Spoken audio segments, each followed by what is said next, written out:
omanyi program leero nagitegese kifuula nnenge ngenda jive no nga njidde eno ngenda gendanga mu Warabu walayi njive no nga njidde eno kuba entegeka gye ngitegese enzija gyezzeemu nzibu nnyo.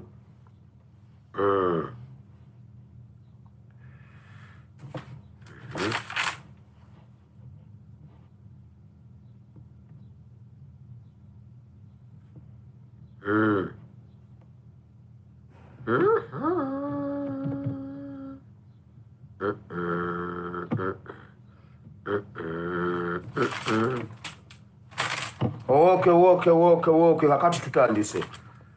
Tuwali kwekwasa nsonga yonna gwe munanga awuliriza katonyeze munana Kyabasa Farmer Radio Buganda AS Plus Mubire Bible and Politics Secretariat zitandise. Abantu b'e Masaka, omugagga w'e Masaka, ab'enganda z'omugagga w'e Masaka, mwe bannayuganda, Museveni atuyita basiru. Nedda, Museveni otuyita basiru.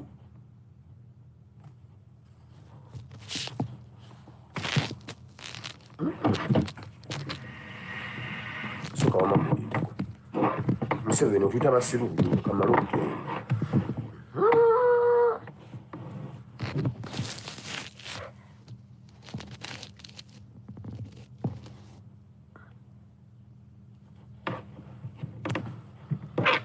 Omugagga w'e Masaka yafudde.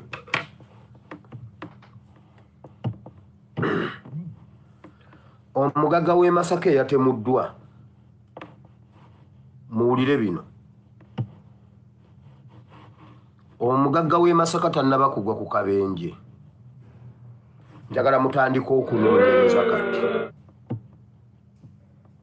Abantu b'e Masaka, omuntu wammwe teyagudde ku kabenje muwulire. Muwulire nabagamba mutabani wa Sudiru waali. Nabagamba mutabani wa Sudiru gyali. Naye muwulire tuvuddeyo kintu ky'Abannayuganda. Omugagga w'e Masaka tannaba kugwako ku kabenje.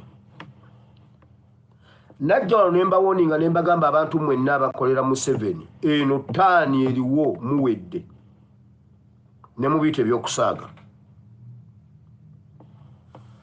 Muwulire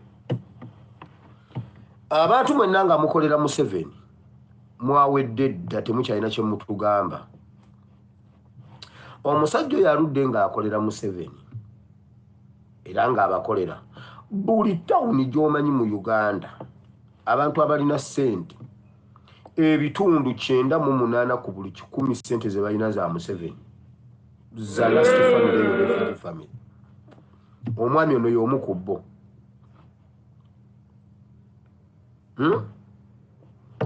Omwami ono abadde yakola ebintu abadde mu mutawana gwa accountability. Abasajja baagala bintu byabwe. N'abuulira Museveni oluvannyuma nga bamunyize nnyo n'abagamba nti olw'okubuzaabuza ebintu abantu obutamanya nnyo ebimu yabiteeka mu mannya g'abaana be. Omusajja ne bamugamba aleete abaana ajje bakole agire akole zi transfer balabe nga bakyusa ebintu bidde mu mikono gy'abannyini byo. Kati accountability nga yalemeddwa okubalansinga balance sheet yaganye okukwata. N'akwata abaana yabadde alina meeting e Kampala. Yatwala abaana be yali awandiisizza ebyobugagga nga biwandiisiza mu mannya g'abaana. N'agenda n'abaana abo n'atuula mu meeting ne bamucunya ne babacunya n'ayogerako byayogedde ne babikyusa ne bakola zi transfer ne bazza mu mannya ga nannyini bintu. Abantu abo ne babakuba ebiyiso ebittirawo omusajja n'abaana be ne bapanga akabenje ne bakwata emmotoka ne bagisulayo. Eyo emmotoka erina eya simanyi bag. Akakabenje kabadde kasobola okutta abantu bonna ne kabamalawo. Ojjukira emmotoka eyo ekika ekyo kyennyini nga Kiganda yagwa ku kabenje, Pastor Kiganda yagwa ku kabenje, emmotoka eyo ne yeefuulafuula n'avaayo nga mulamu, eya bbaga ne zimu protectinga. mutandikira wate muwulire mwenna abaana b'oyo omusajja mwenna abakyasigaddeyo abaliyo ab'eŋŋanda ze mwenna babakima. I repeat, banga tononyogera kutandika okuwulira nga famire y'oyo omusajja batandise okunkumuka. Omusajja yakola ssente n'atandika okukolayo ebintu ebibye n'abikweka mu mannya amalala. Bano abasajja nga bwe bakola intelligence yaabwe bw'oba oli musiru bakolako intelligence ne bakutuuka mu byenda. Era abaana b'omusajja baabasebusi n'omusajja baamusebusi ne bapanga akabenje.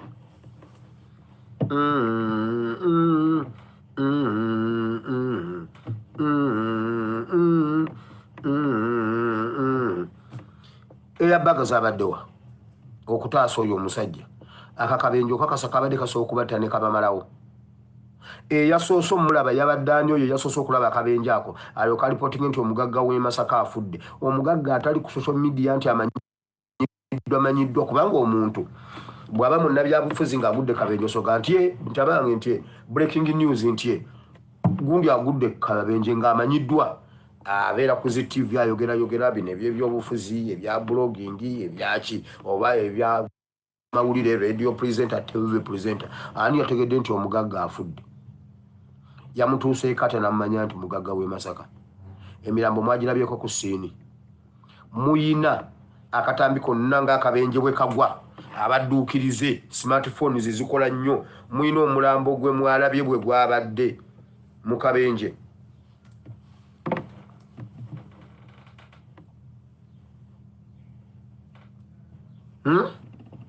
Kati ebiri munda mu bisenge by'amakolero ga Waka mu State House omusajja bassemutte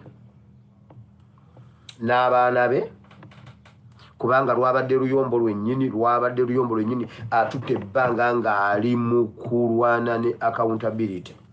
So ne bakizuula nti sente zaabwe azibbye ne bamugamba jangu okyuse transfer era abaana yabadde abatutte okukyusa bakole transfer bazze ebintu bye mu mikono gy'abannyini byo. Kati njagala mutandika okulaba buli kimubadde mulowooza nti kya bugagga kye ani agenda okitwala. Ani agenda okitwala ye yamusse. Ate banatugamba nti yafudde atunze oba yamaze kufa n'atunda. Watch the space. Abantu b'e Masaka assignment ngibawadde. Gwe kyozuula komawo ku +974 33 93 96 39. Okakasa akabenje kabadde kasobola okutta abantu abo bonna. Ak'emmotoka eyo ebikola by'emmotoka eyo ebiri munda ebiprotecting obulamu biri ludda wa byakoze bitya. Airbags tezavuddeyo. Kiki ekyaziganya okuvaayo?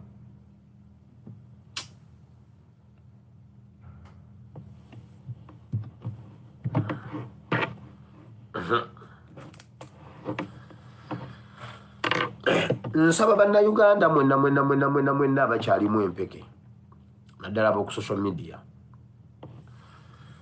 mu unsubscribing o unfollow group ezitujja ku mulamwa.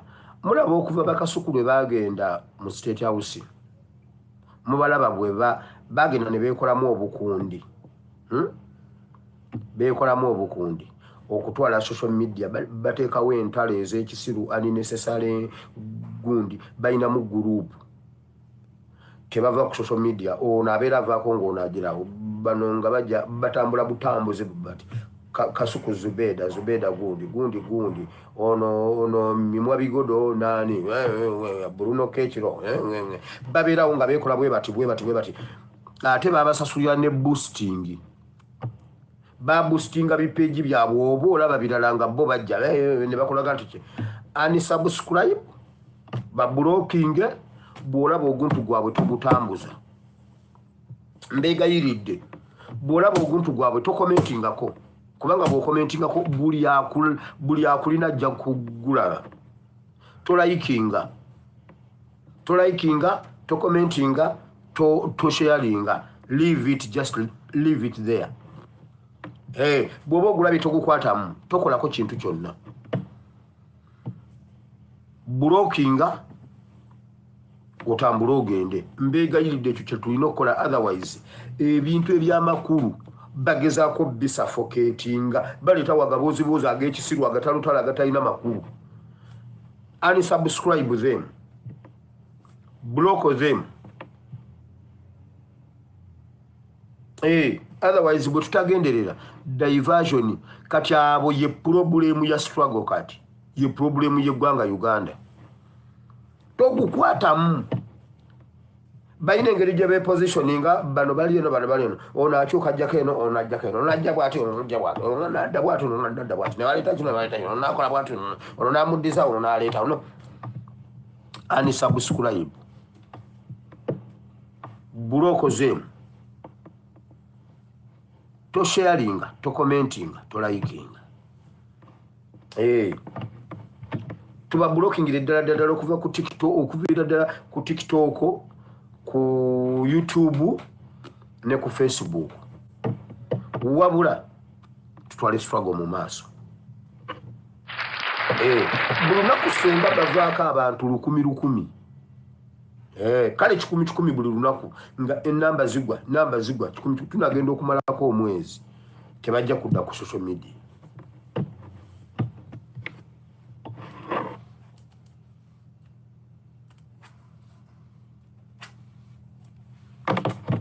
kale Southern Sudan